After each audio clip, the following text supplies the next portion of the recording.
മോഹൻലാൽ തരുൺമൂർത്തി ടീമിന്റെ തുടരും എന്ന സിനിമ റെക്കോർഡുകൾ തിരുത്തി ജൈത്രയാത്ര തുടരുകയാണ്.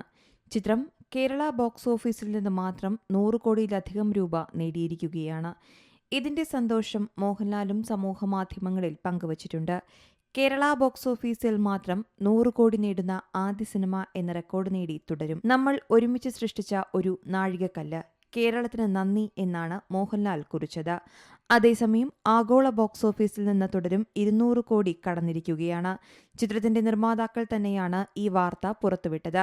ഇതോടെ 2 മാസത്തിനിടെ 200 കോടി ക്ലബിൽ ഇടം പിടിക്കുന്ന രണ്ടാമത്തെ മോഹൻലാൽ ചിത്രമായിരിക്കുകയാണ് തുടരും. മാർച്ച് മാസത്തിൽ പുറത്തിറങ്ങിയ എമ്പുരാനും 200 കോടി ക്ലബിൽ ഇടം നേടിയിരുന്നു. തുടരുമിന്റെ തമിഴ് പതിപ്പും റിലീസായിട്ടുണ്ട്. തുടരും എന്നാണ് തമിഴ് പതിപ്പിന്റെ പേര്. മികച്ച പ്രതികരണമാണ് ചിത്രത്തിന് തമിഴ്നാട്ടിൽ നിന്നും ലഭിക്കുന്നത്. മോഹൻലാലിന്റെ അഭിനയത്തെയും ആരാധകർ പുകഴ്ത്തുന്നുണ്ട്. സിനിമയിലെ പ്രധാന വില്ലൻ കഥാപാത്രത്തെ അവതരിപ്പിച്ച പ്രകാശ് വർമ്മയുടെ പ്രകടനത്തിനും വലിയ സ്വീകാര്യതയാണ് ലഭിക്കുന്നത്. ചിത്രത്തിന്റെ തമിഴ് ഡബിങ്ങിനും ആരാധകരേറെയാണ്. ബിനു പപ്പു, ഫർഹാൻ ഫാസിൽ, മണിയൻ പിള്ള രാജു, തോമസ് മാത്യു, ഇർഷാദ് തുടങ്ങിയവരാണ് ചിത്രത്തിലെ പ്രധാന കഥാപാത്രങ്ങളെ അവതരിപ്പിക്കുന്നത്.